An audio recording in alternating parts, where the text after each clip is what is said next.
Welcome to the latest edition of The Blend. My name is Steve Benz. Off to my side, I'm very confused. I'm very confused by his name, but he is going to correct us in just a minute. Now, from Los Angeles, which is where I'm from, we would say Diego to the Bay.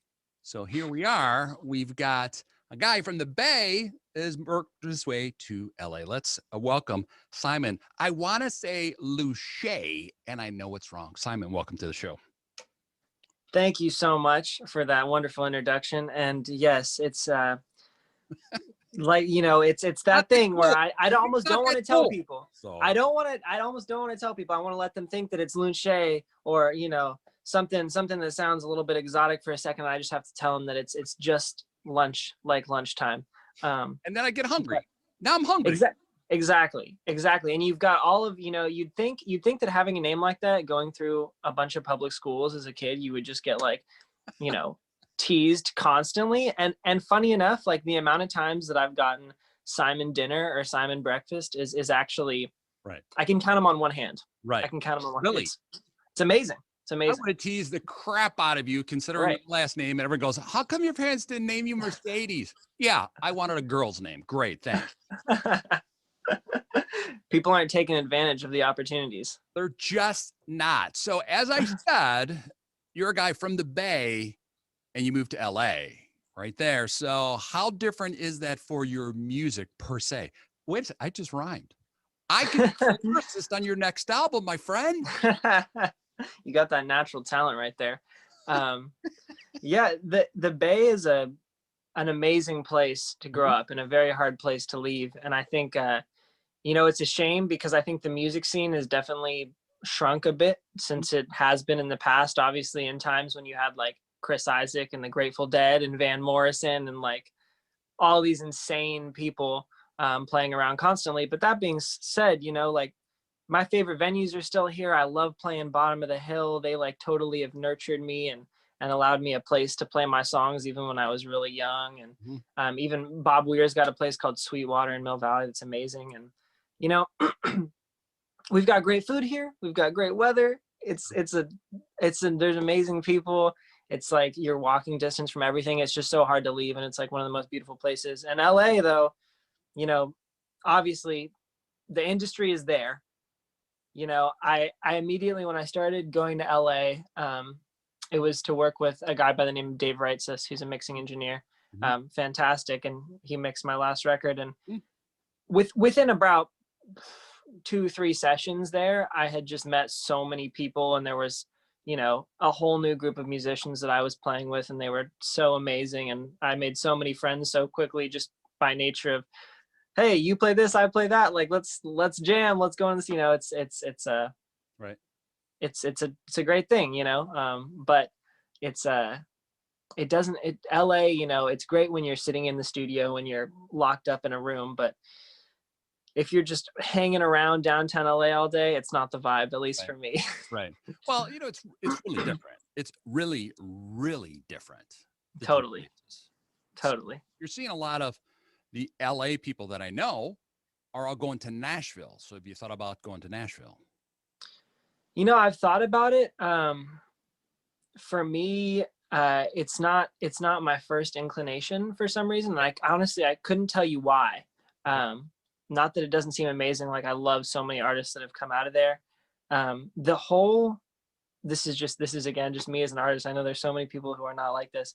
The whole vibe, that I've gotten from people who go to Nashville of like, we're going there to write great songs, which is amazing, but write in this big group and have this big community of songwriters, honestly, it's not really my thing. I love to sit in a room by myself or with one other person and lock down and be cozy and make a tune, Yeah, I get that. Although they do say the running joke with Nashville is that it's like LA without the tan.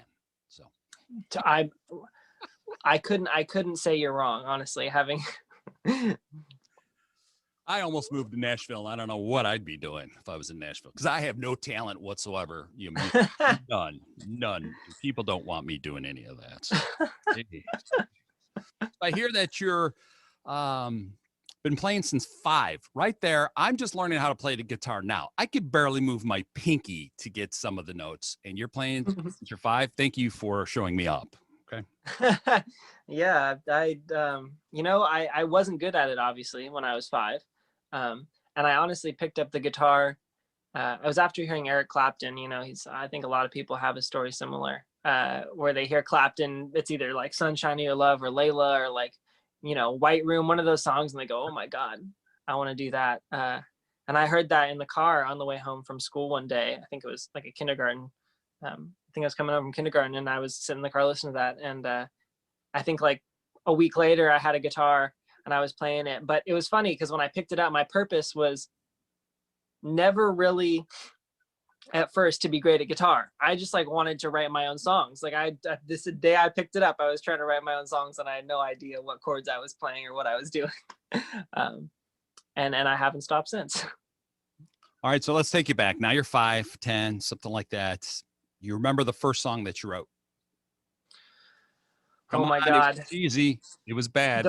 The first one, I think there was like 20 first ones. Which one of them that you performed in front of a group? Okay, the first one I performed in front of a group was easy. It's called "All About You," and the premise of the song was like, it's not all about you, and it was hilarious and it was terrible, but a vivid and great memory. Wait a second, it was like 2019? All About You? That would quite appropriate. Oh man, yeah. And I remember being up on the stage and being so excited to play one of my own songs, because I never wanted to play covers as a kid. Like I just wanted to do my own thing. And looking back on it now, it's like, maybe I should have played a cover. But nevertheless, you got to have that experience. So how old were you when you performed in front of someone the first time? I want to say I was like 8 or 9 when I played that, and I had performed kind of performed in front of people earlier, but not played my own stuff. And it was for a while I was taking like pretty strict classical guitar lessons. Wow. So we would do like classical recitals, and I'd be up there as a little tiny kid playing whatever piece I had practiced for that month. And they hated you. They did. They 8 years old. They all hated you. Let's face the fact. Exactly. Most kids were out there playing baseball or whatever, and you're just this Eric Clapton out there in the corner. Well, way to show up the kids. Way to show up. I played a few sports too, but to me, like I always wanted to be done with the game and come back to the guitar. Right. Everybody's a little bit different. And that's okay. Yeah. Everybody's great at baseball. Not everybody's great at softball or whatever it is that people want to play. And not everybody's really good at guitar. I am living proof of that. Okay. I tried, Mom. I tried, but I'll be damned if I'm going to keep trying. I played a little piano when I was younger. My sister taught me. That was the worst thing I could have ever done, was having my sister help me. But piano is frustrating. I think that's one that I think when you're young and you pick it up, it's hard to get through. It's hard because it's like a musical calculator, It is. Look at me. Do I look like a human? No, I'm just kidding. I'm just kidding. So it was the guitar that spoke to you right away, or was it something else and you moved to guitar? It was the guitar at first, but that being said, there's a piano that sits in the living room of the house where I grew up that was always there. It's an old Steinway, and I never really played it, but once I started playing guitar and writing songs, I became interested, obviously. I'm like, oh, what would this sound like on the piano? And to this day, I'm not a very good piano player. I can work my way around easily, but I'm not by any means someone who you would want to play piano in your session. But I'll write on the piano now a bit and do that if it's the right thing. But at the end of the day, coming back to the guitar is my thing. And I think if you asked anyone who was coming to see my show, back when live was happening, they would say that they were coming to watch me play guitar half the time. Talking about playing live, no one really wants to see me in this video. Just so you know, there's some honesty there. They want to hear you play. So if you'd be so kind, I want to hear Sure. you. The one song I was listening to, which really got me interested in talking to you, was Grace. I think that's your latest single, right? Yeah, that's one of my latest ones right there. So I'm just gonna tell you what I hear when I put on earbuds, and take it for what it is. There is a really cool bass line in that thing. Okay. I'm glad you said that. Most people don't hear it. I did. The second I heard it, I'm like, all right, damn, this is good. Because that's what Blah, I hear. da, da, yeah, da, da, da. And I was trying to place who played that, because every musician has something to it. So I don't know who that bassist was. And overall, the song had a sense of breeze to me, like wind. You know, as a wind would go through, you know, from California, it would go through the caverns, it would go up the mountain. Now, I could be really wrong on that, but that No, I love that. That's one of the best descriptions of it I've ever heard. I thought of it. It's got a bit of a weird time signature because you've got a bar of 5 followed by a bar of 6, which to people who don't play music isn't going to mean anything, but it's a little odd. okay, And it ends up feeling a bit like waltzy, kind of, right. you know. I didn't say it was the waltz or anything like that, but your association to the bands up north, we'll call it, that makes absolute Sure. sense. Grateful Dead and things of that sort. The band. Now it makes Sure, yep. makes sense now. Okay. And I love that you mentioned the bass line. You're the first person I've ever talked to that has mentioned that. And No, it what's funny, right out at me. So whoever that bassist was, that was bad. I love it.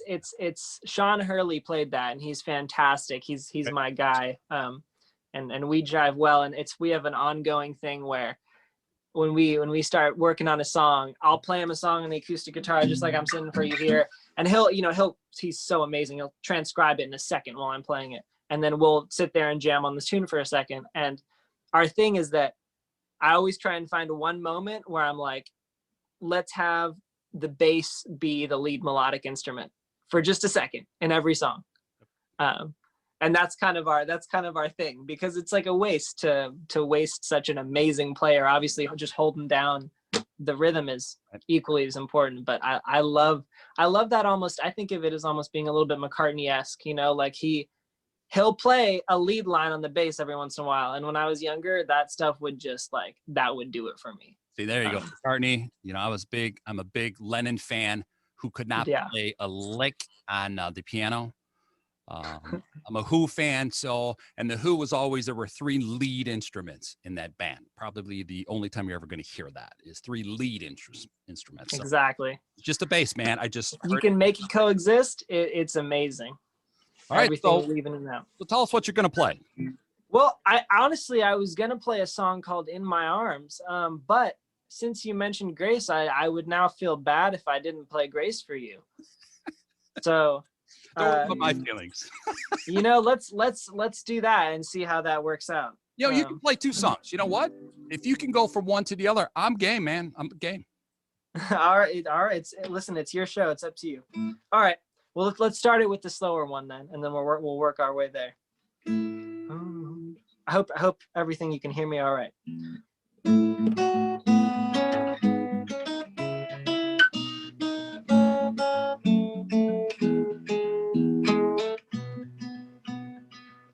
Oh, I would do anything for you if I knew we could make it through. Well, I'd do anything for you. Climb mountains so huge to spend an evening loving you.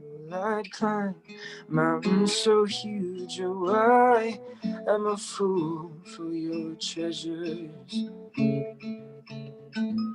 Now you command all of my senses,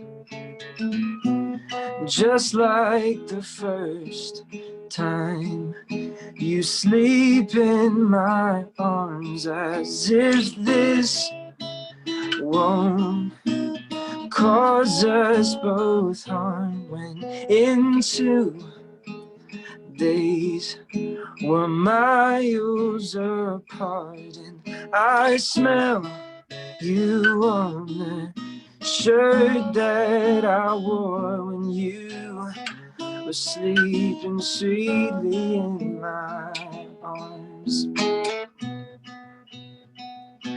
The ghost of this once broken heart a burning scar that haunts the spot you kiss so tenderly, but yours are the sweetest of lips. And though I've tried, I can't resist the kiss concealed inside. Can we be forever together? So I can stop searching forever.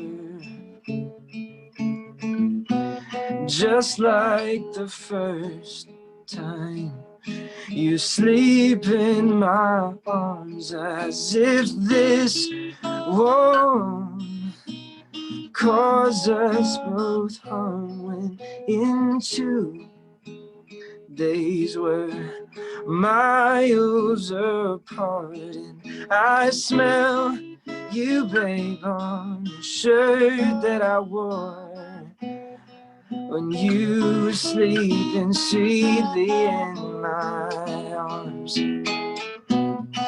Oh, you are the kind of girl who could pull me over. This is a love that could be so, so beautiful, and yours is the kind of heart I've been yearning for, but I'm so scared of the things it could bring. I've been hurt so bad before.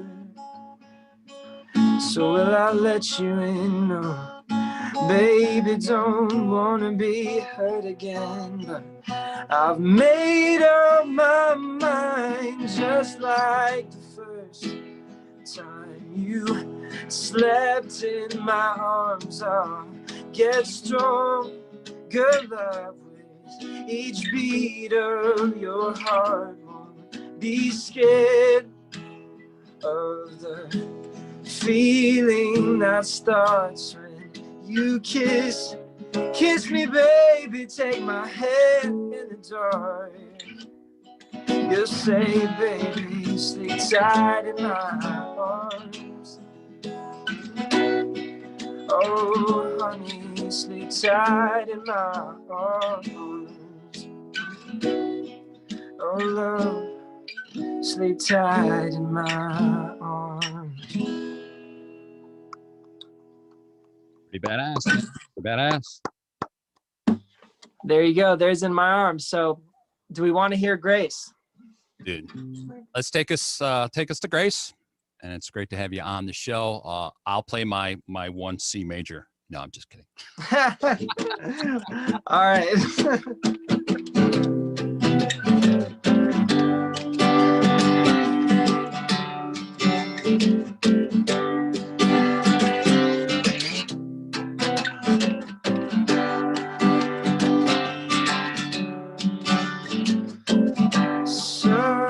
Such a simple stare.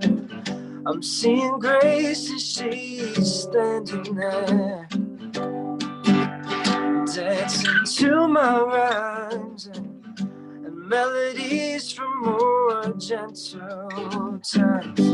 Now I fear I'll be alone tonight, and I don't wanna be alone. Cause some nights I don't think that I know myself anymore. What do I want from this love affair? Grace, my dear. Grace, my dear. Yeah. Gracie, my dear, oh my dear. What do I want, baby? What do I want?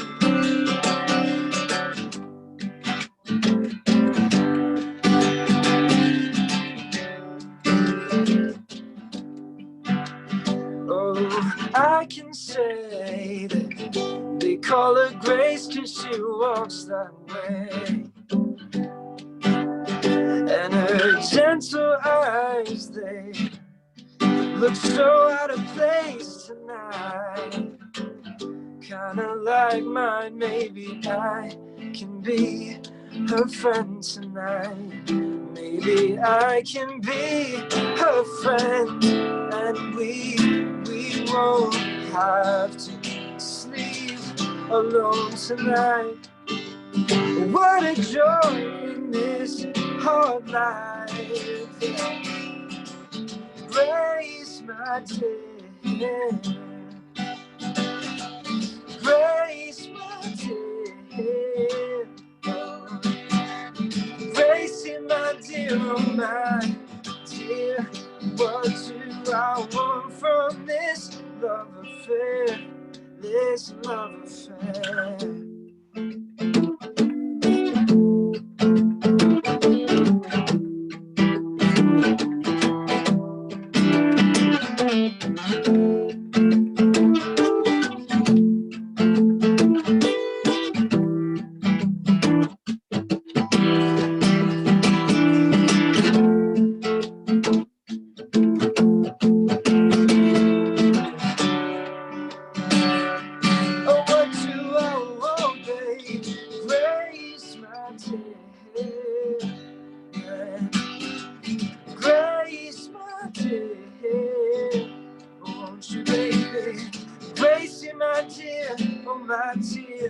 What do I want from this love affair?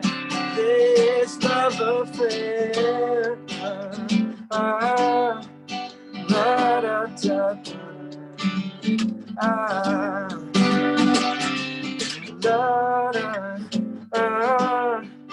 da, da, da.